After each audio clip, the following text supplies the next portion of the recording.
The invisible father, the neurologist, the boy, and the 6-year secret. Before we plunge into this emotional mystery, hit the like button. It helps us keep sharing powerful stories. Subscribe to the channel and tell us in the comments, where are you listening from? Your support is the heartbeat of this channel. A diagnosis that stops time. He was a brilliant doctor, accustomed to deciphering the mysteries of the human body. But when he consulted a 6-year-old boy who spoke of an invisible father, something inside him shook. The child's words described intimate details that only he could possess, and when he saw the boy's mother, the ground vanished beneath his feet. It was her, the woman he had loved and lost years ago. But what happened next? No one in that room could have imagined. Dr. Ethan Vance never believed in coincidences. As a neurologist, he was trained to seek patterns, logical connections, and answers that made sense within the complex labyrinth of the human brain. But on that Thursday afternoon, when he opened his office door and saw the little boy sitting next to his mother, something inside him shivered in a way science couldn't explain. The boy was 6, with large, curious eyes, clutching a worn-out teddy bear to his chest. He looked at Ethan with a strangely familiar expression, as if recognizing someone who had always been there, but was never quite tangible. "Hey there, Lucas," Ethan said, kneeling to the boy's height, trying to appear calm despite an inexplicable pressure in his chest. "I'm here to help figure out what's going on, okay?" Lucas nodded slowly, but didn't take his eyes off him. There was something there, a silent intensity, as if this small being knew things no one else did. Ethan turned to greet the mother, and the entire world seemed to stop spinning. Sophia. Her name echoed in his mind like a muffled thunderclap. She was there, sitting opposite him, with the same warm brown eyes he had seen countless times in his dreams and nightmares. Her brown hair fell over her shoulders differently now, shorter, more practical. Her face was lightly etched with fatigue, but it was still the face he had loved with an intensity that had nearly destroyed him. She recognized him too. He saw in her eyes a quick flash of shock, followed by a cold mask she raised like closing a door. "Doctor," she said, her voice controlled, extending her hand politely, almost formally. Ethan gripped her hand, feeling her warm skin against his, and had to restrain himself from pulling her close, from asking where she had been all these years, why she vanished, why she never answered. But he was a professional. He had a patient in front of him. "Pleasure," he replied, letting go of her hand before the touch lingered too long. "Let's talk about Lucas." Sophia quickly averted her gaze, as if that brief contact had burned her.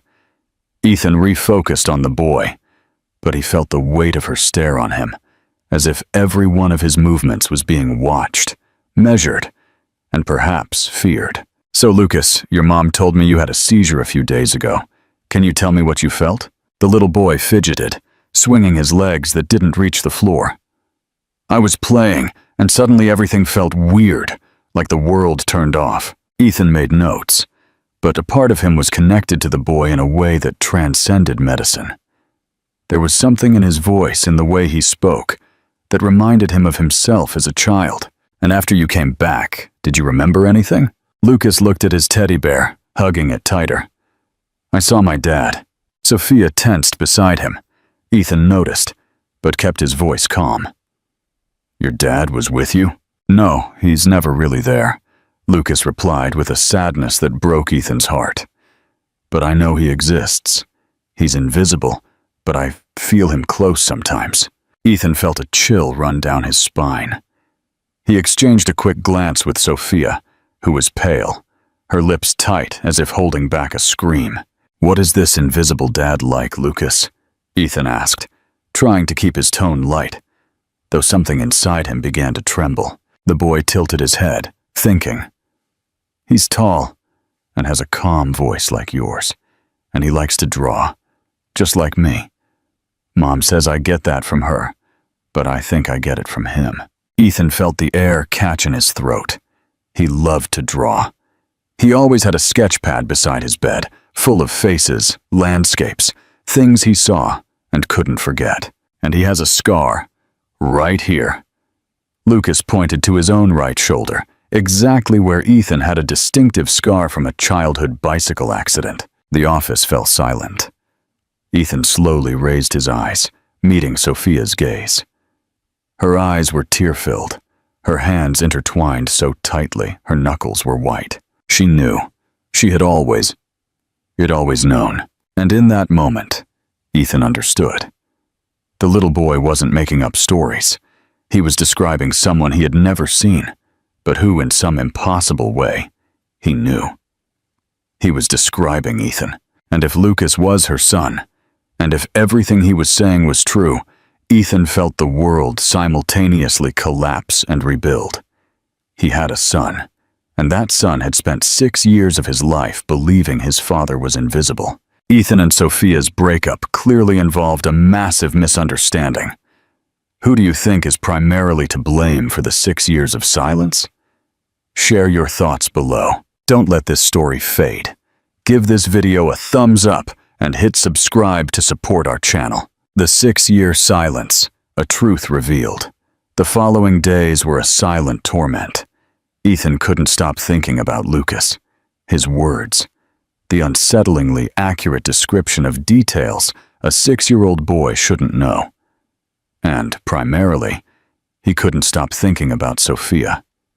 The way she avoided his gaze when Lucas mentioned the invisible father, the tension that ran through her body, the urgency with which she left the office as soon as the consultation was over. He asked them to return in 3 days for further tests.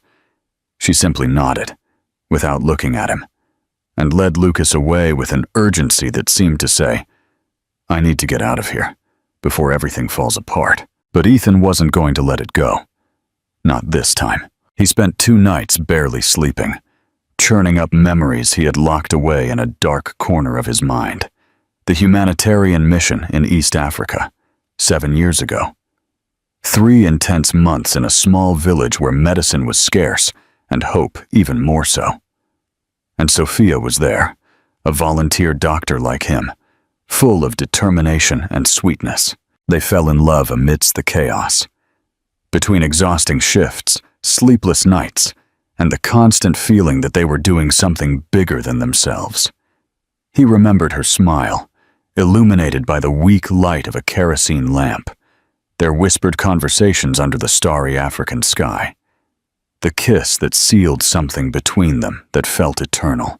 And then, she vanished. She returned home before him, saying she had a family emergency. She promised to call, write, and keep in touch. But she never answered again. Ethan tried. God, how he tried. Messages, calls, emails, all unanswered. Until he gave up, heartbroken, and with the bitter feeling that he had only been a fleeting passion for her. But now, seeing her face again, noticing the fear in her eyes, he knew there was something much bigger behind that silence. On the morning of the follow-up appointment, Ethan arrived at the hospital early. He reviewed Lucas's file 3 times, though he already knew every word by heart. When the office door opened and Sophia entered with the boy, he felt the same impact as before, as if her presence filled every available space. "Good morning," she said, her voice controlled, but he caught the slight tremor. "Good morning, Sophia. Good morning, Lucas." The little boy smiled at him, a wide, genuine smile that made Ethan's chest ache. "Hi, doctor. I brought you a drawing." Lucas held out a crumpled paper. Ethan took it carefully, as if it were the most precious thing in the world. It was a simple drawing, done with crayons. 3 figures holding hands, a woman, a child, and a tall man. "Who are they?" Ethan asked, though he already knew the answer. "That's me, my mom, and my invisible dad." Sophia closed her eyes for an instant, taking a deep breath.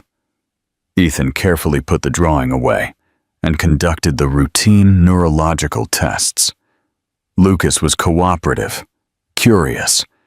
He asked endless questions about everything. And with every passing minute, Ethan saw more of himself in that boy.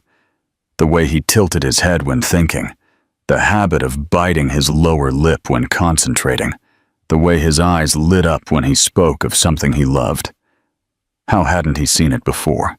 When the exam was finished, Ethan asked the nurse to take Lucas to the playroom next door while he discussed the results with the mother. Sophia hesitated, but eventually agreed. As soon as they were alone, the air in the office thickened. Ethan leaned forward, resting his elbows on the desk, his eyes fixed on her. "Sophia, we need to talk.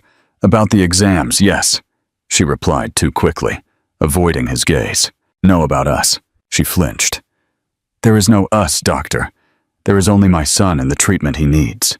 "Your son," Ethan repeated slowly, letting the weight of the word hang between them.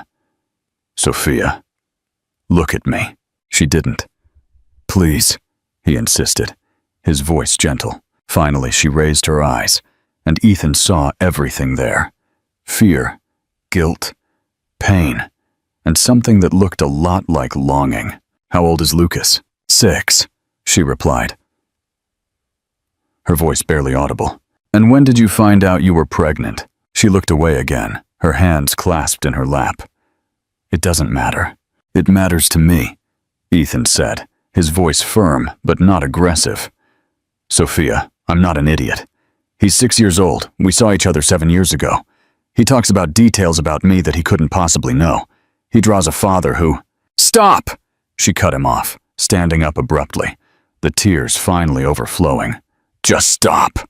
Ethan also stood, moving around the desk, but keeping his distance so as not to scare her. "I don't want to pressure you, but I have a right to know the truth." "A right?" she repeated with a bitter laugh. "You vanished, Ethan. I tried to talk to you and you never answered. You simply disappeared from my life, as if nothing we lived meant anything." The pain in her voice hit him like a punch. "I vanished. Sophia, you disappeared. I called you, texted you, emailed you. You blocked me on everything. I tried to find you and you were gone.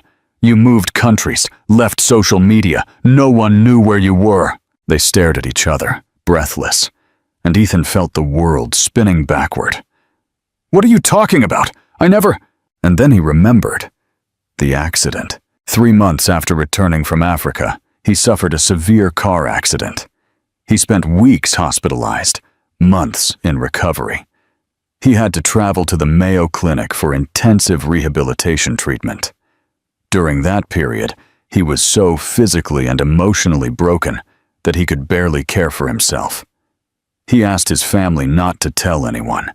He didn't want anyone to see him in that state. And if she had tried to contact him during that period, "My God," he whispered, running a hand over his face. "Sophia, I was in an accident. I was out of contact for months, trying to recover. I thought you had given up on me, that you had moved on. She covered her mouth with her hand, her eyes wide.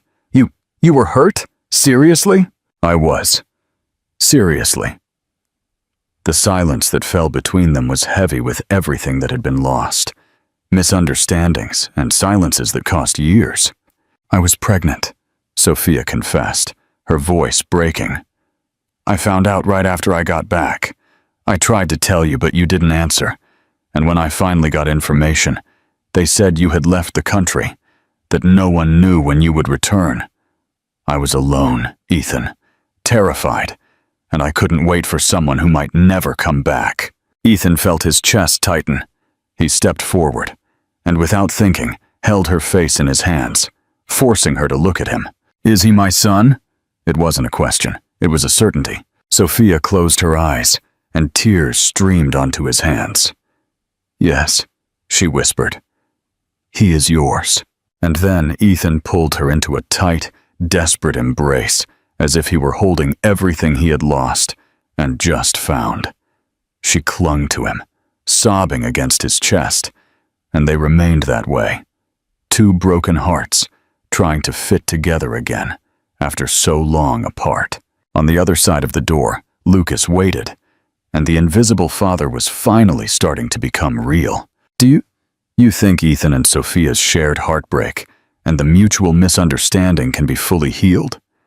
Or will the 6 lost years always cast a shadow on their potential future? Comment your prediction. The unstoppable connection. A paternal instinct. The following days were strange, yet strangely natural. Ethan couldn't just announce he had discovered a son. There were protocols, legal issues, and above all, there was Lucas, a child who needed to be shielded from emotional turmoil while dealing with his seizures. But Ethan also couldn't stay away. He began showing up at the hospital more often, always with a professional excuse. Checking Lucas's tests, monitoring his progress, adjusting medication. Sophia knew he was inventing reasons to be near, but she didn't stop him. Perhaps because, deep down, she needed it too. And Lucas? Lucas simply flourished in Ethan's presence. It was inexplicable. The boy, usually shy with strangers, opened up completely when the doctor was around. He laughed more. He spoke more. He asked endless questions about everything. The human body, the stars, why the sky was blue. And Ethan answered every question with infinite patience, as if every word exchanged with the little boy was a piece of lost time he was reclaiming. One afternoon, Ethan found Lucas drawing in the consultation waiting room, while Sophia talked to the receptionist about scheduling. He approached slowly and sat down beside the boy. "Can I see?" Lucas proudly held up the drawing. It was a colorful rocket, with orange and yellow flames shooting from the base. "When I grow up, I'm going to be an astronaut," Lucas declared, with the absolute conviction only a 6-year-old could possess. Ethan smiled, feeling something warm expand in his chest. "An astronaut, huh? That's a great choice. And you? What did you want to be when you were little?" Ethan paused. "I wanted to be a doctor and an artist.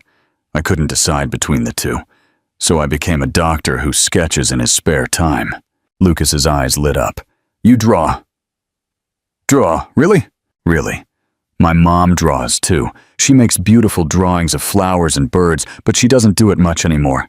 Says she doesn't have time." Ethan looked at Sophia across the room. She had her back to him, but he could see the tension in her shoulders, the way she held her phone too tightly. She always drew.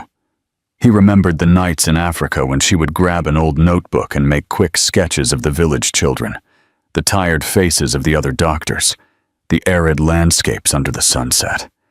She said drawing helped her process everything she saw, everything she felt. "You know what I think?" Ethan said, turning his attention back to Lucas. "I think you got talent from both sides." Lucas tilted his head, curious. "Both sides?" Ethan realized the slip too late. He cleared his throat.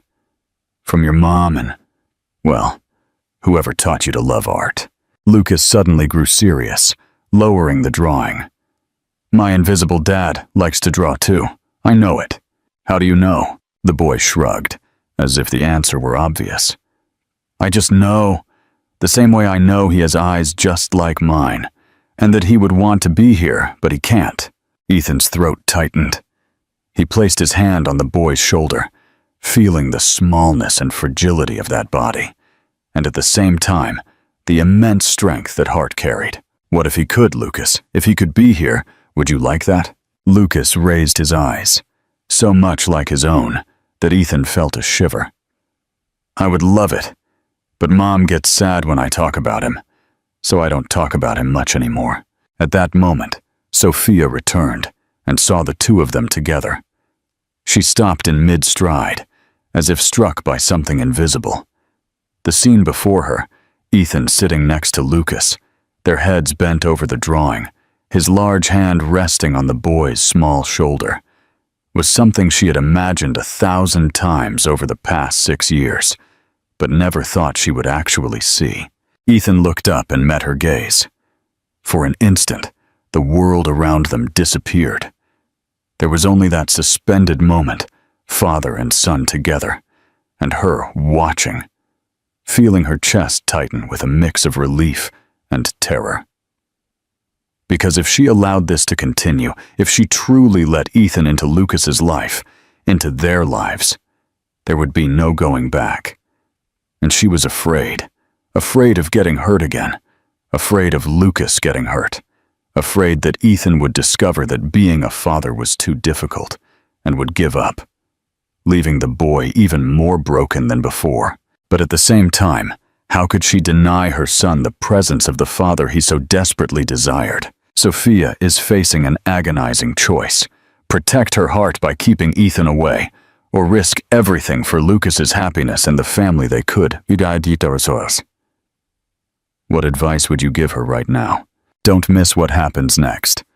Hit subscribe and share this emotional journey with a friend. The confession and the broken kiss, the dinner was surprisingly light.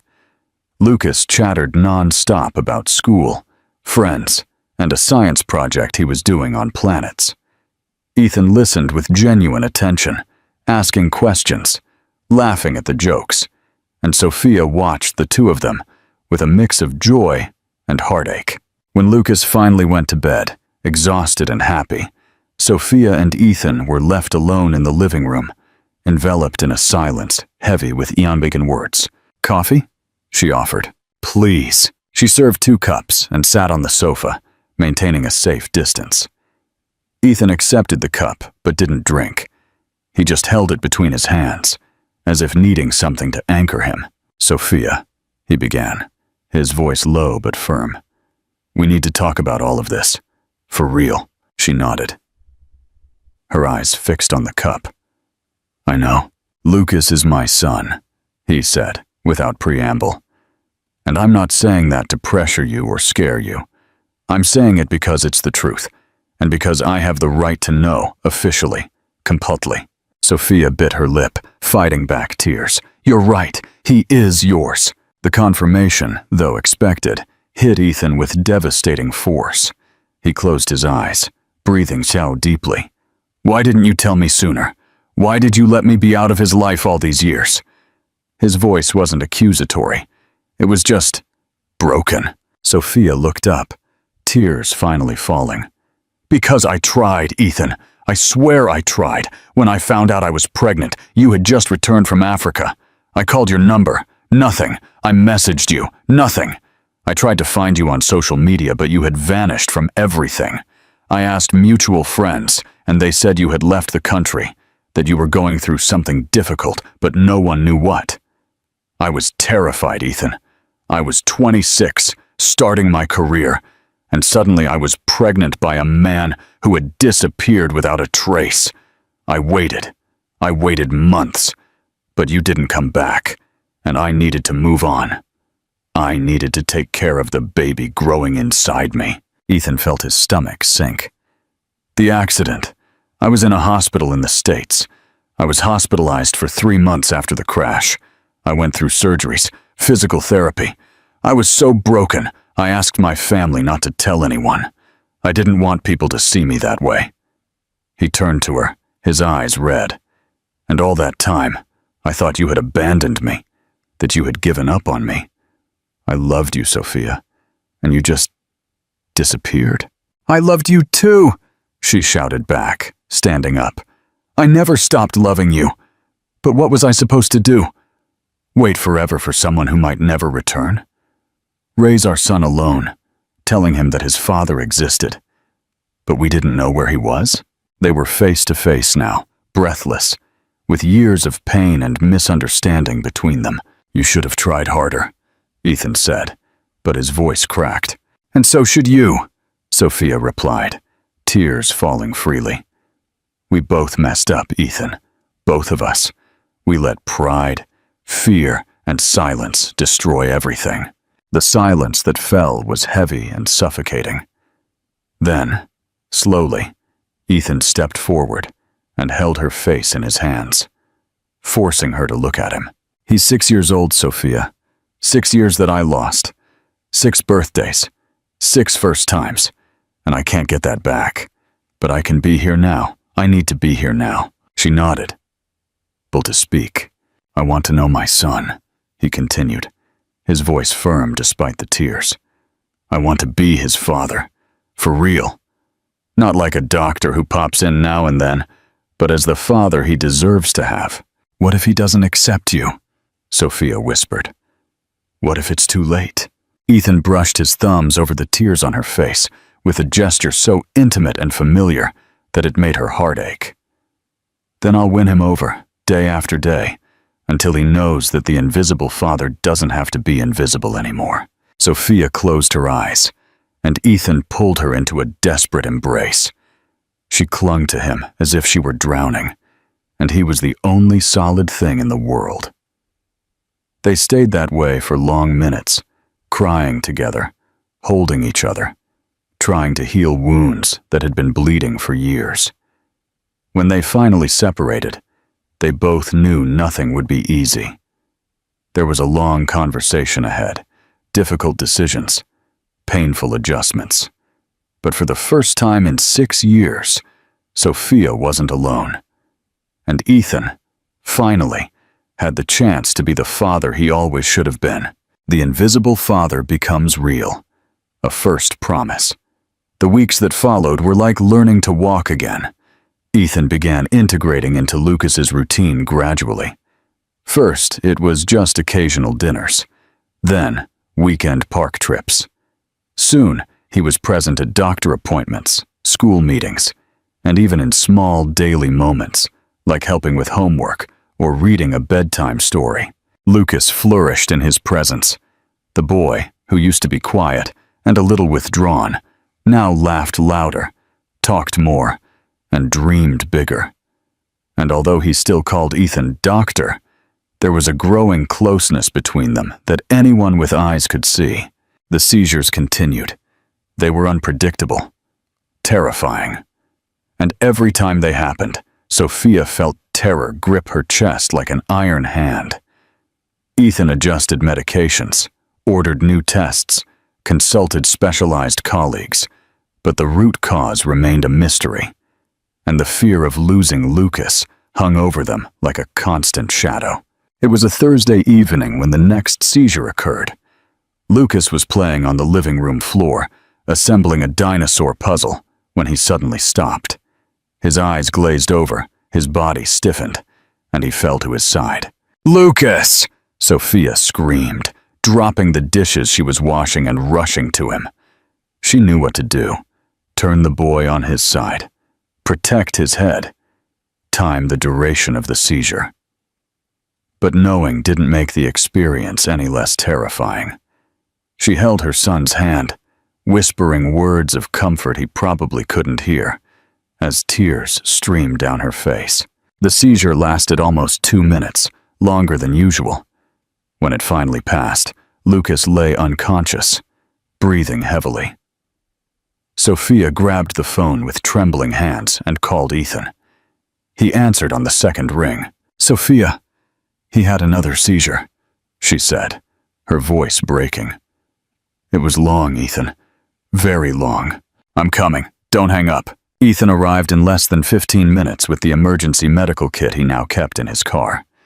He found Sophia sitting on the floor, with Lucas resting on her lap, still sleepy and confused. "Hi, champ," Ethan said softly, kneeling beside them. "How are you feeling?" "Tired," Lucas murmured. "My head hurts." Ethan checked the boy's vitals, examined his pupils, and asked simple questions to assess his consciousness. Everything indicated the seizure had passed, but the duration was worrying. "We're taking him to the hospital, just to make sure everything is okay." Sophia nodded, too pale and shaky to speak. Ethan helped her lift Lucas and drove them.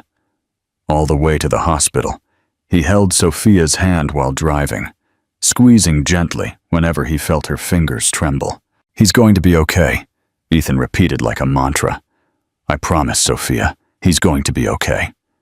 But for the first time, he wasn't sure if he was saying it to calm her or himself. At the hospital, Lucas was admitted for observation. Ethan used all his influence to ensure the boy stayed in a private room with the best monitoring equipment available. Sophia didn't leave her son's side for a second. Ethan entered after reviewing the tests for the third time. He saw Sophia there, her head bowed, Her shoulders slumped with a weight of exhaustion that went far beyond the physical. "Sophia," he called softly. She looked up, and Ethan saw the absolute terror in her eyes. "What if I lose him, Ethan? What if the next seizure is worse and I can't save him?" He approached, pulling up a chair to sit beside her. "You're not going to lose him. We're not going to lose him." "You can't promise that," she whispered, her voice cracking. "You're a doctor. You know you can't." Ethan took her hands in his, forcing her to look at him. "You're right. I can't promise that nothing bad will happen. But I can promise that I will do everything, absolutely everything in my power to care for him, to protect him, and that you will never go through this alone again." The tears Sophia had held back for hours finally burst forth. She covered her face with her hands, sobbing, and Ethan pulled her into a tight embrace. "I'm so tired," she confessed against his chest. "So tired of being afraid, of carrying everything alone, of pretending to be strong when I'm falling apart inside." "You are the strongest woman I know," Ethan said, kissing the top of her head. "But strength doesn't mean doing everything alone. Let me help, please." She nodded against his chest, feeling his steady heartbeat, the familiar scent that reminded her of simpler times, when they believed nothing could separate them. They stayed like that for long minutes, until her breathing calmed and the trembling stopped. When she finally pulled away, wiping her tears, Ethan realized how close she was, so close he could see the small gold flecks in her brown eyes, so close that if he leaned just a few inches, he could... His eyes dropped to her lips, and Sophia noticed. She saw the desire in his eyes, felt the tension in the air shift, becoming denser, more electric. She should have pulled away. She should have created distance, but she couldn't. Ethan slowly raised his hand, touching her face with an almost painful delicacy. His thumb traced the line of her jaw, moved down to her chin, and gently lifted her face. "Sophia," he whispered, her name sounding like a prayer. She closed her eyes, her heart racing. And then he leaned in, closing the distance between them. So slowly it felt like torture, as inevitable as gravity. Their lips were inches from touching when the door burst open. "Dr. Vance, sorry to interrupt," the nurse said, entering with a clipboard. "But I need you to sign the authorization for the new test." Ethan and Sophia jumped apart like teenagers caught doing something wrong. "Right," Ethan said, his voice hoarser than normal. "I'll be right there." The nurse handed him the clipboard, shot a quick glance between the two, and discreetly left. The silence that followed was deafening. Sophia stood up, smoothing her hair with trembling hands. I need coffee." "Do you want anything?" "Sophia." "Coffee, Ethan." "Yes or no?" he sighed, recognizing the escape strategy when he saw one. "Yes. Thank you." She left quickly, and Ethan was left alone with Lucas, who continued to sleep peacefully, oblivious to the emotional storm raging around him. He ran a hand over his face, trying to organize his thoughts. He wanted Sophia, wanted to kiss her, embrace her, erase the years of separation and pain. But he also knew they needed to take it slow, that there was a child involved, that things were complicated. But God, how hard it was to go slow when everything in him screamed to pull her back and finish what they had started. The invisible father no more. A family made real. The hospital morning was silent, punctuated only by the distant sounds of carts rolling down the corridors and the rhythmic beep of the monitors. Ethan had insisted that Sophia rest a little, promising he would keep watch beside Lucas. She had resisted at first, but physical and emotional exhaustion finally won. Ethan watched the two of them, mother and son, and felt his chest tighten with a mix of love and remorse, so intense it almost physically hurt. 6 years. He had lost 6 years of that boy's life. 6 years of Sophia raising him alone, dealing with the fear, the seizures, the sleepless nights. At 3 in the morning, Lucas began to stir restlessly. Ethan immediately stood up, checking the monitors. Everything seemed normal. But there was something in the way the boy writhed, in the small groans he emitted, that set off an alarm in the doctor's head. The next seizure came. It was long, requiring immediate medical intervention. Ethan was no longer just the doctor trying to save a patient. He was the father fighting for his son. The man trying to protect the family he almost lost. "He's going to be okay," Ethan promised Sophia, holding her tight, his voice thick with tears. "You won't lose him. We will figure out what is causing this and we will solve it. I promise." When dawn finally arrived, painting the sky orange through the hospital window, Lucas began to wake up.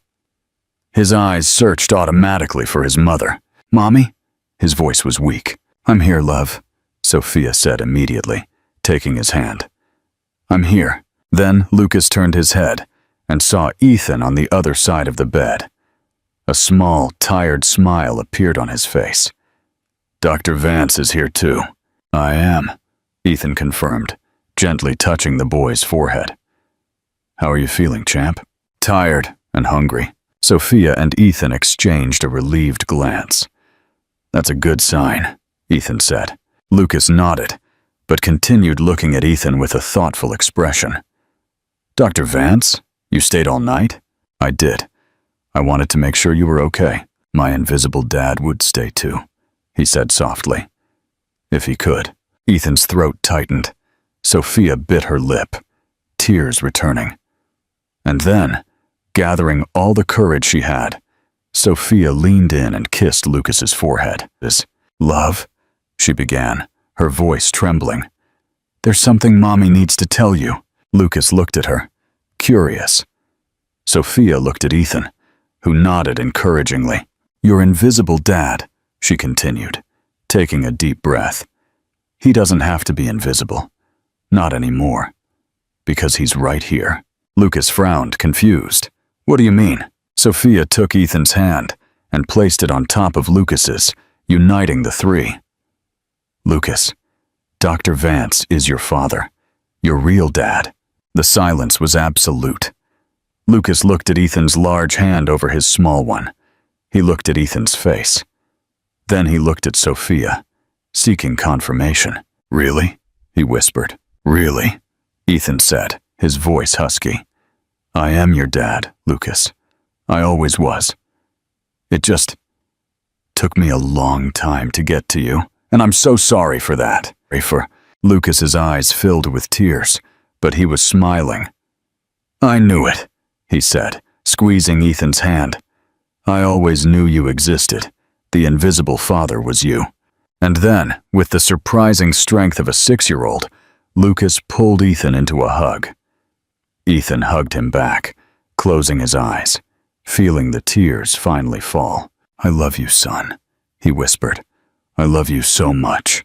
"I love you too, Dad." And in that hospital room, under the soft morning light, a family that had been separated by fate, finally reunited. No longer invisible. Finally real. The secret is out, and the family is reunited. What kind of challenges do you think Ethan and Sophia will face now that they are officially co-parenting? Do you think they will get back together romantically? Share your thoughts below.